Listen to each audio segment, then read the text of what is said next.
Love Your Kitchen, Design in the Heart of the Home, proudly sponsored by Blum, the podcast where we explore the art of crafting your dream kitchen. I'm your host, Faye Newman, a freelance kitchen designer with a passion for creating spaces that truly reflect the heart of the home. Hello and welcome to another episode of the Love Your Kitchen podcast. As ever, thank you very much for joining me. So today I'm joined by the lovely Ross Williamson, who is the sales director of a company called The Surface Collection, who are based in Manchester. And Ross has been on the show actually twice before, but both times were just audio. So this is all new, being sort of recorded for you as well. I think because it's a worktop conversation that we're having, it's obviously quite visual. So I think it would be great to, of course, listen to, but also see some examples of things that we're going to talk about today. Totally. So the reason that Ross is back on the show is there's a few sort of latest innovations within a certain range that they have at the Surface Collection. All have different variances, like different sort of style of marble and different effects running through it. And it's actually a quartz. So we just want to sort of open up and show you sort of all of the different examples together. And then also there is something really exciting that you can do to one of them, I believe, which we'll go through today as well. And so let's talk about sort of the Verdara quartz then, because that's the main topic of today. Talk to us more about sort of why you've sort of brought in that collection, like what's special about it, and Absolutely. sort of, you know, anything else that can be done to it. We had the previous range Silkstone, and as we came out of lockdown, I believe that the whole market was kind of facilitating, rather than anything else, we were facilitating supply. And as that went on, I don't believe anyone in the market, and I'm sure there'll be plenty of people that disagree, especially the marketing people, would disagree that there was any particular innovations that were happening. What that meant was that a lot of the products throughout the market, whatever the brand was the same. Yeah.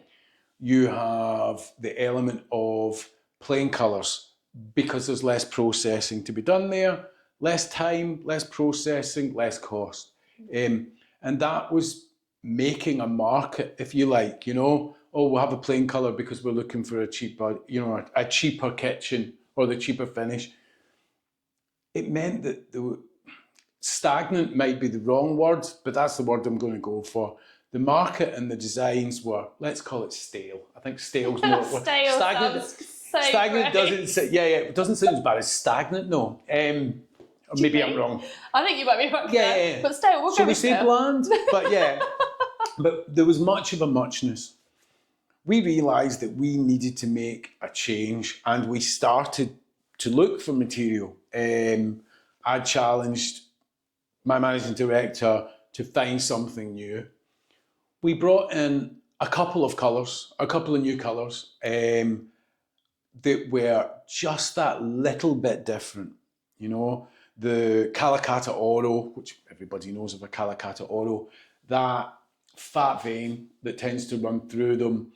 Most other brands have a fat vein that's just flat. So you have, with very little detail, so you have a flat white background with a flat grey vein.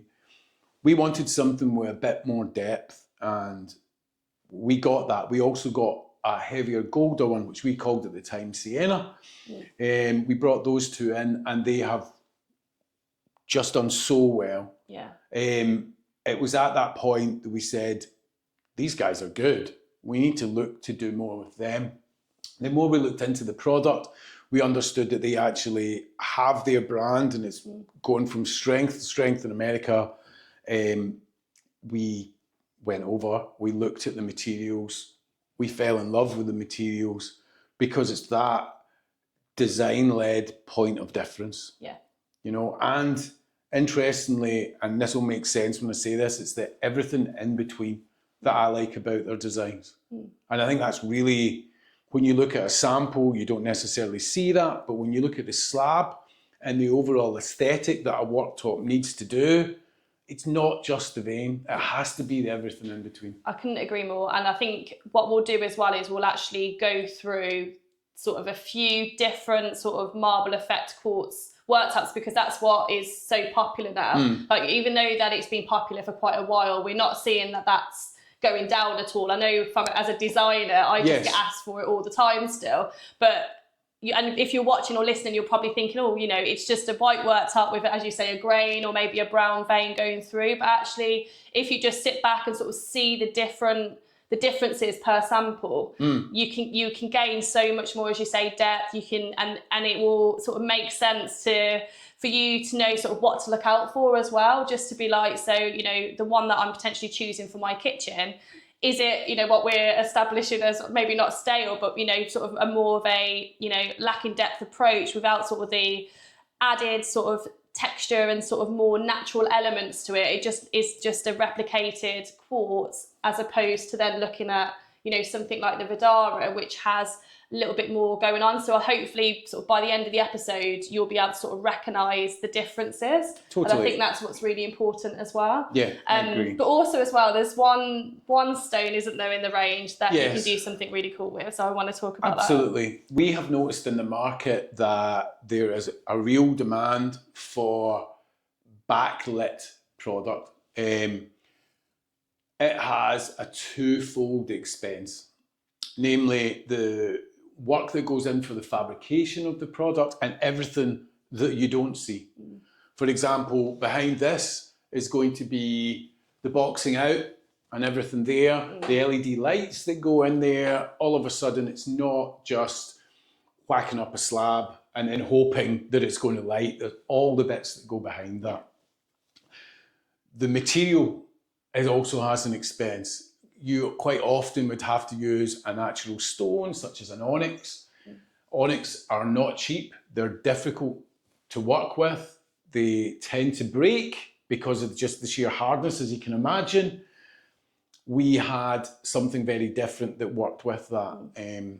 This one here is the Luminix range. So what they've actually done is they've taken small fragments of natural stone, and then it's been sandwiched between acrylic that makes it 10 mil.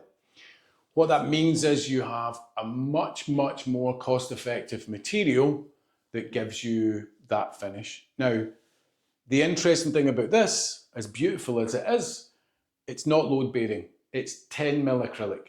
So it doesn't give you the strength that you would require to have an island. Okay. You know? So this is more of a decorative element that you can add, similar to this maybe, in a space similar to this. Absolutely. Yeah. You know, and that's what it's being used for. You know, you can have that large backsplash. These come in about 2.4 meters by 1.2, so it's perfect for that backsplash. You can have that, and that can be your point of difference. And quite a lot of people are doing that. It's very popular in bars and things like that, you know. I'm thinking a home bar. I'm looking at this. Absolutely. This would make a beautiful home bar. It does. That's it. It gets used for that a lot. Even because the Ivy restaurant has the green agate on the floor. We're there for lunch all the time. That's not the truth. But that's become very popular as well. I'm not going to lie. The agate is much more expensive than this particular one, but it does its thing. With the need for translucence, or the requirement in the market for translucence, there has been a push towards quartz having that translucence as well. Again, it's a small part of the market. We only have one product, the Luminaria, and that looks very much like Patagonia. The idea behind that is Patagonia has been very popular. Again, super big price point. We were pleased to see that we have a quartz that really matches that. Yeah. There's a few out there in the market, but I think ours stands very much apart from the rest of them, you know, so we're very pleased with it. So what you're saying is, so the sort of the onyx and the Patagonia that we're talking about, those are natural stones, aren't they? Or they're quartzite, so they will be a far higher price point to say a quartz, which is why, and from a practical perspective as well, massively. You would say, because obviously quartz is less porous, you know, you've got the consistency of knowing what your slab's going to look like, which some people love, some people don't, you know, it's personal preference dependent on your kitchen. But what's great is they've managed to imitate sort of a quartz to look exactly like the sort of the more natural stones, as well as having one particular colour that's available to sort of imitate sort of a backlit sort of section like this. Exactly. Which I think is amazing. The thing about Luminaria is it's bold. I was in two minds how well it would do. It's actually become one of our fastest selling colours in the less than 4 weeks we've had the product. Interestingly enough, people have said that they're looking for this product and interested in like the backlighting of the whole thing. But then when it comes to the actual job and they find out the price of everything behind, like what I spoke about before, they just have it as it is. Yeah. Because there's so much more in the setup of that aesthetic than there is actually in the material that makes the aesthetic. Let's talk about that then. So okay. How thick do you normally make the material to have it backlit? So presumably 20 mil. So still 20 mil. That's yeah, amazing. yeah, absolutely. Okay. So you would still do it in 20 mil. Yeah. If you wanted it to be brighter, then you could, if you like, you could rebate from behind, and you'll get a brighter effect from that. The natural stone itself, Patagonia, which is beautiful, is all, or Cristalli, which is the very, very clear one, is almost glass-like, you know? But when a natural stone is almost glass-like and it's pressed together, if you like, you know, through tectonics or whatever, that's going to become, to use a technical term, breaky. Yeah. And as soon as things start to get breaky, that's where fabrication becomes more difficult. If you're a fabricator and you're going to be cutting that material, you are going to have to price in risk to the job, which makes perfect sense. Every business should do that. Yeah. With the likes of a quartz, that definitely helps with that. But then what you have to do is you have to have, it's an island, then you have to have a certain height from the carcass, and then that needs to still be supported. So you may very well use, you know, like acrylic rods, if you like. Okay. Like that'll have to be evenly spread throughout to give you that strength across, because you couldn't just have it sitting proud. Yeah. You know, across a 2 meter island. Yeah. Because you're asking for trouble there, very much so. You're going to be missing. Yeah, you know where everything is, because if it was a quartz, it's going to probably roll into the middle. Yeah. Or it's just going to break. Yeah. So you'll have that. You have to have the LEDs all put in underneath that. So that needs boxed out. Time is money. All these materials becomes money. And actually, with a lot of this material, I think what you find is, even with lighting from above, not just from below, you get the sense of depth that comes from it that you don't from so many other things. 100%. I mean, I had a lighting company on the show recently about how to sort of set, and it's almost about creating a statement, but not knowing sort of how where that light comes onto. But it's so true, like especially with worktops as well. Like the different actual base colours of worktops, when you look closely at them, different whites, different everything, like you pick up different colours. So I think it's quite interesting. I can imagine when you've got an island where obviously you've got your standard island, but then it's a real feature obviously when you flick on sort of to see the lights, because then it will bring up different sort of pigmentation within the stone and things like that as well. Exactly. But I can completely sympathise with how much from a manufacturing perspective and sort of an installation perspective that's going to add on to the cost. Like I'd imagine, is it like 3 to 4 times more, something like that? Or even... I think when it comes to the islands in particular, because it's load bearing, but your load bearing is floating, and I don't want to see any points that it's actually bearing the load. That's where it becomes difficult. Even right down to, if you think about it, when you mitre. So normally with a mitre, you're not that, as soon as you put one surface that's cut and another surface that's cut at 45 degrees, that is going to stop the light diffusing in such a way. So that has to be mitigated. I'll be honest, there are some particularly good jobs that I see. I'm not going to blow some trumpets here because everybody knows who they are. and they'll no doubt speak to me about that later. But there are some fabricators out there that do an exceptional job of this, an exceptional job. Yeah. But don't expect every fabricator to be able to do this, because it's only certain fabricators, I think, they do, because of where they sit in the market or where they sit, what their customers particularly demand. Yeah. You know, so if you expect the run-of-the-mill fabricator who's knocking out L shapes, you know, to do this, I don't think you'll actually get a good cost. I don't think, because you won't get a right job. Yeah. I think you really need to, if that's a specific. specialist job, Yeah. you need to look and pick you know, and I think that goes for most things actually, especially when it comes to worktops. Yeah. If you're looking for something particularly specialist, get on social media, look for the specialist people. Yeah. I think that it makes perfect sense. Or equally, they could come to a distributor like yourself, and then Of obviously course. you would have, you know, fabricators that work with you regularly, or you've, you know, customers have come to, and you might have a bit more gauge, you know, even if you're not from Manchester, you know, Absolutely. of where, you know, who could potentially help you or help them potentially for their project. But I completely agree with this. It's almost like, but it's really hard, I suppose, as a homeowner to be like, okay, so where can I cut the cost? Where can I cut the, you know, the sort of the corners, because we were always like, okay, you've got to get a good fitter to make sure that's fitted well. You've got to get a good everything, but it's really important. I think anything to do with the sort of the finer details and things like that,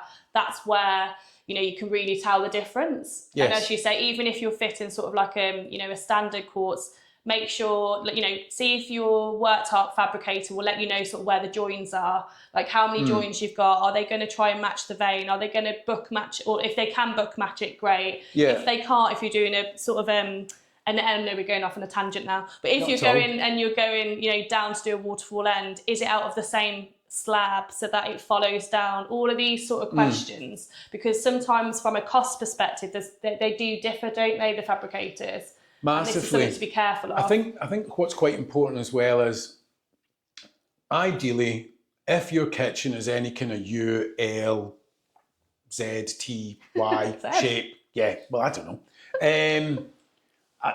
I actually have seen, but that's a long story. You might really want all your veins to connect, but what you've got to remember is that comes out of one or maybe two slabs, and it's not necessarily cost effective for you for that to happen. Yeah. So I have seen in the past where the wastage goes massively high. So like, if you don't have the veins all joining, it was a 2-slab job. Yeah. You want them joining, all of a sudden it's 4 slabs, and there's a lot going to the skip, and that happens. So there needs to, I think it's important that you have what you want, but I think there needs to be a need payoff and a want payoff 100%. Against your budget. And I think if you're working with a decent fabricator, that's something they'll be able to help you with. So 100%. You understand where you know what you can do within your budget. I think also when it comes to budget, and I think it's worthwhile mentioning, it's very easy to get a very cheap worktop. However, in doing so, you don't necessarily use someone who is a very good, healthy, safe fabricator.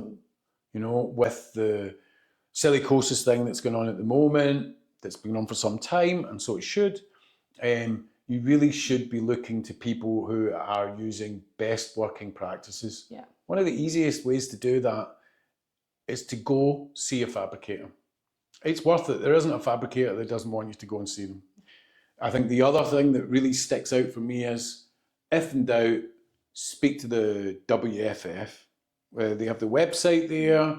They're a fantastic organisation, one that we are a sponsor of.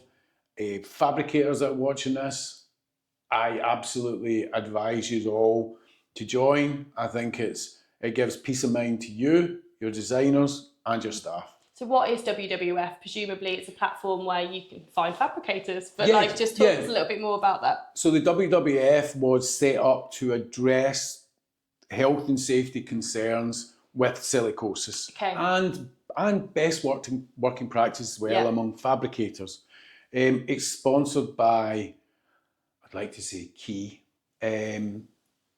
distributors and suppliers of stone, and also everything else part of that stone thing. Yeah. And we all get together and share best practices. Yeah. It's something that I think is really gathering momentum ever since a chap Nigel joined, and he's really taken on to the next step. They were at the stone show, when was that? Whenever the stone show was. It seems like 2 weeks ago, but I think it's probably like 2 months ago.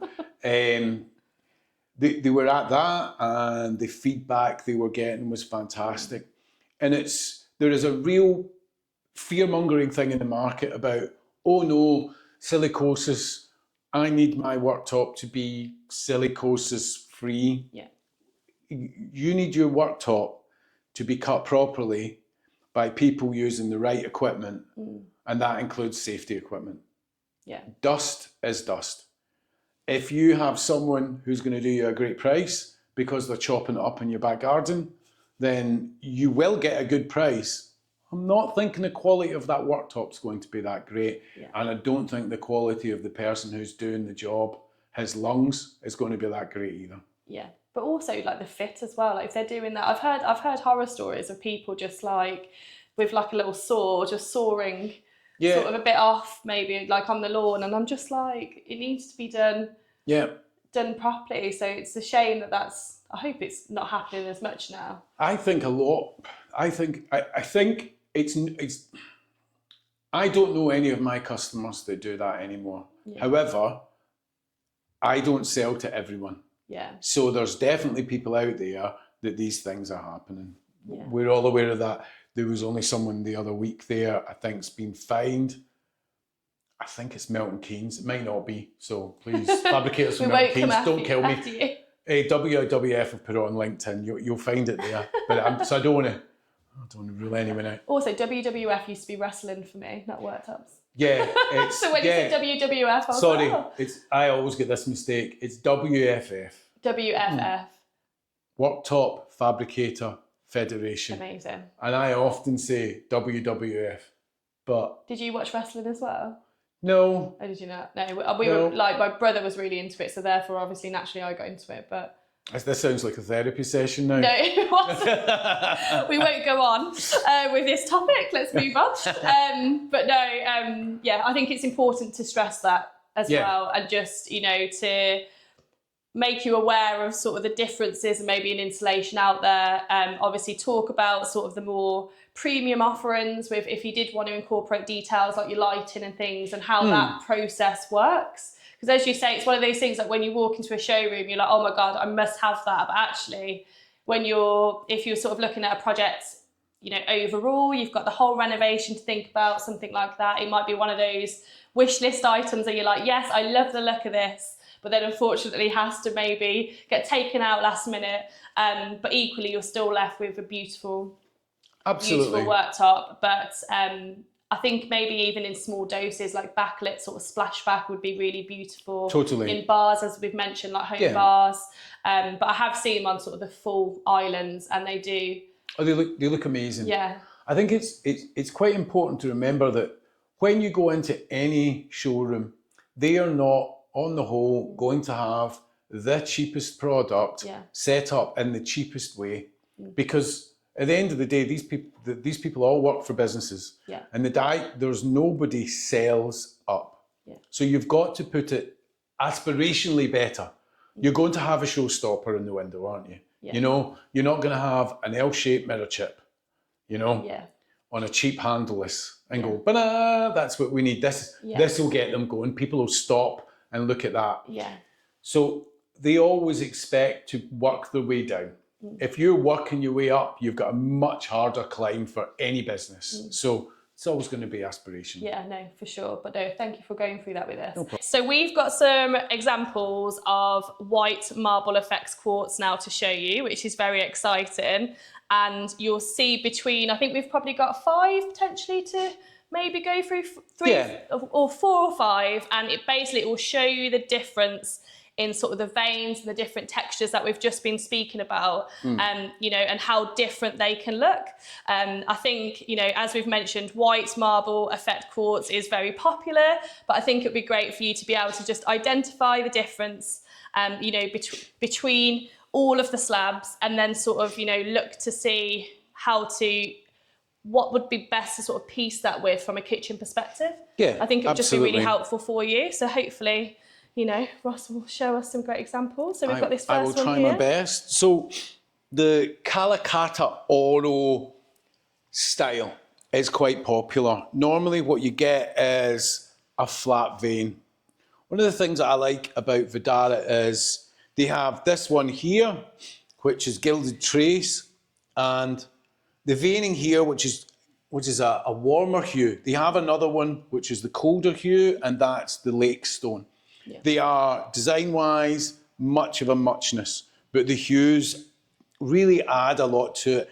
Again, it's not something you would pick up if you were just to take a photograph of it, but the devil's in the design, I guess. It's one of the reasons that I like the whole Verdara range for what it does. I don't like all of them in my kitchen, you know, because I can't like everything. But the interesting thing is, normally this would be a flat colour. What we love about the Verdara product is the hand-finished effect that they have here. So what it does is, because you're changing the type of quartz that's used, you have a different effect. So translucent would be the wrong term, but I would say because you're using a more translucent quartz particle, you end up getting depth into the stone. When you get depth into the stone, it gives you that more natural look. Yeah. You know? So this is quite, for these materials, this is quite run-of-the-mill, yeah, I think. But it's very popular, yeah, it's like a timeless classic, I'd say, isn't it? And because absolutely. It's got sort of the warmer sort of vein running through, this would go really well with like your warmer tone kitchens, like if you're going for like a taupe, or if you're going for sort of like a sage, or, you know, like a darker green kitchen, maybe something like that. That's what I would usually piece sort of the browner, sort of more warmer tones with, and I think that would go beautifully with that. So I think that's a great example to start with, for sure. Grand. Taj Mahal is exceptionally popular at the moment. I'm sure you must have noticed in designs, people are stepping away from greys. Everybody's getting much more into the warmer tones. Yeah. And with that in mind, we are having crazy amount of demand for that warmer tone.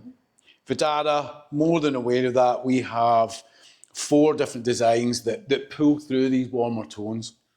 Highland Vale, not because it's called Highland and I'm Scottish, because I don't come from I don't come from a Highland Vale. I come from a coast. You just assume, don't you, if you're Yeah, exactly. I just thought I'd better clear that one up. But and again, devil's in the detail. Beautiful. Isn't it? The depth that you get in these parts here, because of the change in quartz and that amount of translucence that gives you that depth, really gives that effect of a Taj Mahal. The only difference will be the price. And that is also in terms of the lack of risk, because cutting Taj Mahal is not for everyone.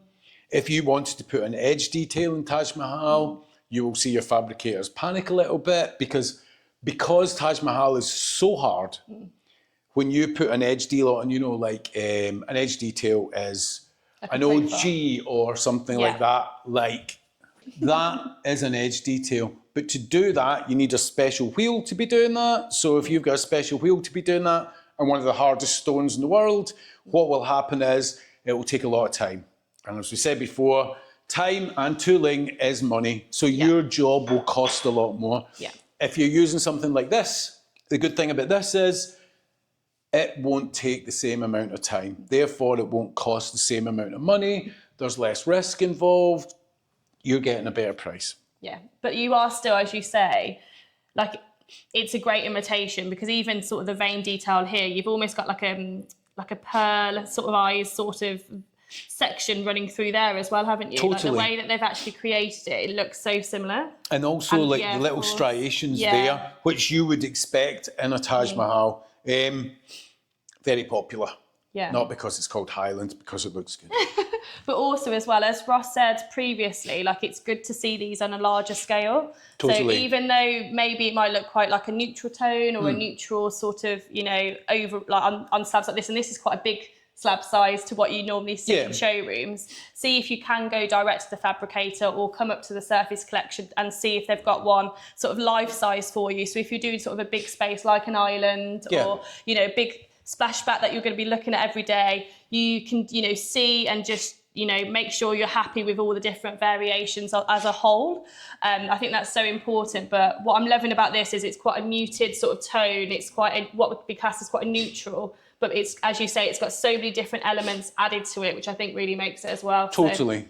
And it takes it a bit closer to nature. One of the things that I like about this and about Verdara is the amount of detail that they manage to get through it and understand what's required from their designs. It really does fit into a market that I honestly don't think anybody else is at the moment. Yeah, amazing. So good to go through these examples. Good. I think it's good just for you guys at home just to see it, you know, firsthand, as I say, the differences and things, because you just can't tell on small slabs sometimes. The thing I like about Sakura is when you look at this right now, the first thing you're going to see is this whopping big vein that goes all the way through it. Again, most people's veins won't have the detail that you'll find in this, which draws it closer to the look of a natural stone. But the thing that does it for me in this is actually not the vein, it's the everything in between. The little gold veins that come off to the side and the grey veins here, like the little pencil ones, really give it that natural feel, whereas these tend to be left out. But the detail between the veins make the difference, whether it's the calcification you have here, whether it's the darker areas that you have here, or whether it's the kind of like warmer bloom that you have here, because that's what you would call that. So that would be where the ferrous is starting to oxidize in the natural stone, and you'll get that.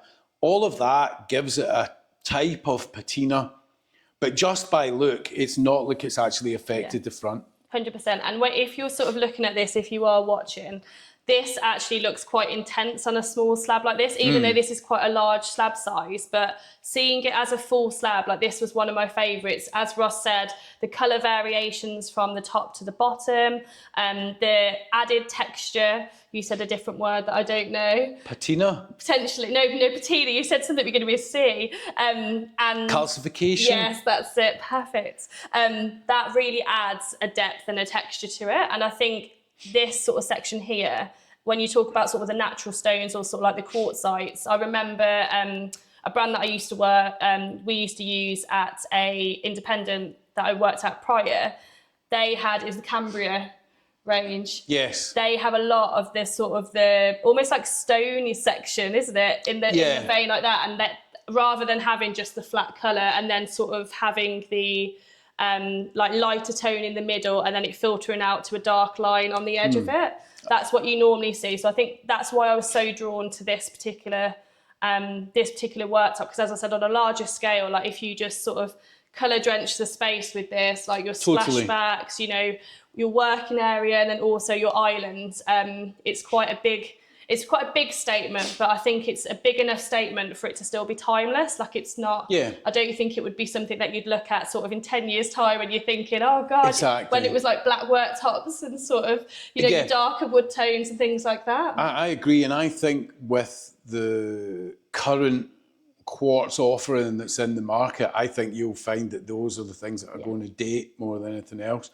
It's interesting you should mention Cambria. Cambria are also an American company. I wouldn't say we're as bold as Cambria because they have some they're very bold. out there. They're beautiful, but they're very out there. Very glittery, it's statement. Bold. Yes, bold. We're a couple of pegs down from bold, but it's still a couple of pegs up from everybody else, I think. I think this is what's so great though. It is that sort of middleman between your conventional and your, you know, going for your really out there sort of your marbles, your quartzite, your really natural stones. Like, and from a price perspective, it will be reflective of that as well. Very which much I think so. is great to understand. Just because it allows you to have the look of what you're seeing on sort of Instagram or Pinterest, all these beautiful sort of luxurious kitchens. It allows you to have that sort of look and that depth to your worktop, but then not at the same price point. Totally. Okay, so we've got one for you now that is a very out there colour. Yes. So it's got a blue vein, hasn't it? So that's very different to sort of like the grey or the browns that we've spoken about beforehand. But are you seeing sort of an interest for this, Ross? Well, I'll be honest, this is not for me. However, for me, it's a bit too blue. It's got sparkly gold in it, and it's got the really ferrous pencil vein that runs through it. And I thought to myself, I wonder if that will sell. It's selling fantastically. I mean, considering we've only had it in for a small period of time, like a matter of weeks, it's really flying out. And from the images that I've seen of it, it really works. And I think a lot of the time, this is something that I think when it comes to design, if you look at a slab and go, yeah, that's amazing, you're looking at it as a piece of art. Yeah. But it's never going to be like that. That's just one component of a big jigsaw. So I think that's the best way to look at it. 100%. And I think that's where we are, especially with the gold, like flake chips in it. That's it's quite a statement piece, isn't it? Yeah, very bold. And I think if we're going to talk bold, we might as well show the next bold one. Oh yeah, of course. Yeah. This is Luminaria. And this had such a good response, especially at the Stone Show by all manner of designers, fabricators, kitchen companies, and alike. It's just a real point of difference. There are other people that have got something like this kind of Patagonia copy out in the market. It's not quite as design-led as this. I wanted to say good, but that's not right, because it's all about design. It's not about choice. Other ones that are out there, people will have, not here to say anything bad about other designs. One of the things I like about this is the literal depth that these parts have. You know, quite often what would, isn't it? Yeah. Quite often what's going to happen is you will have the blockiness. It will just have it here, and then they'll have nothing. This will just be plain white. But again, the Verdara way seems to be, it's not just the vein, it's the detail in between that gives depth. Yeah. And honestly, these slabs are absolutely stunning. And again, seeing it on a larger form, it can, like, if you're watching again, it might be a bit like, it might be a bit like, oh God, you know, it looks quite intense, but actually when you see it on a larger scale, it's really not. It is a statement, but equally, as you say, sort of the way that it's layered, like the tone and sort of what you can piece. Like, I'm imagining sort of this with like a deep sort of wood, walnut, sort of veneered kitchen maybe of some sort, with like really nice sort of moody theme. And then this worktop just, you know, makes it sing with like lots of lighting and things around it. And but equally, I think it can go with a more traditional looking kitchen as well. It really can just, I think it's quite versatile, this particular whether you have it lit or not. Yeah, I think, you know, exactly. you can, which is why it's been so popular for you, which is what you mentioned. Yeah, and another interesting thing about this, and considering Verdara has 34 in the range, 16 of them book match, which I think which comes down to the design thing. This book matches as well as if you have an island over a certain size, your average slab size nowadays is 3.2 by 1.6. Yeah. With that in mind, what it means is when you have that, if you have an island, your leg height at the side, you're talking about 900. So the length that you will have when you cut off the 900 leg is going to be 2.3, roughly. Yeah. So maybe a bit less than that. So what that means is if your island's larger than that, longest you can have an island, if you're just using one slab that's not book matched, it's going to be 3.2, and then you're going to have a leg, but you're not going to get that effect. If you've got a book match, you can have it 5 meters if you want, because actually where you have a join, make a feature of the join. So that's where the book match could be. And in doing that, what it means is you can then have the leg as the waterfall, or depending if you might just not have a 5 metre island. Not everyone does. I don't. But then what you can have is you could have it designed in such a way that you have the leg. Yeah. Most people only really have, which I notice in designs, one leg, and it seems to be as people are walking in, that's where they have the leg. 100%. Because and you want it on your island, because that's your point of interest. That's your wow. It goes all the way around. Yeah, for sure.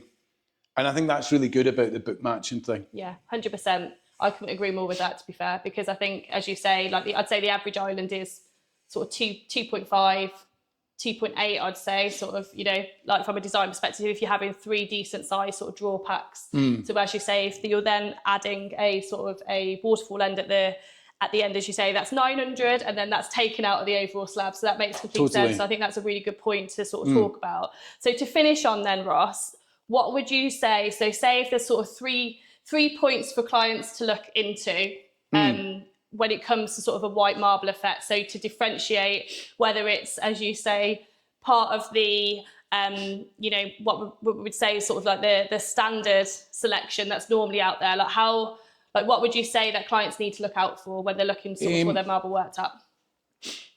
Do your research in terms of what you're looking for aesthetically. I think that's really important.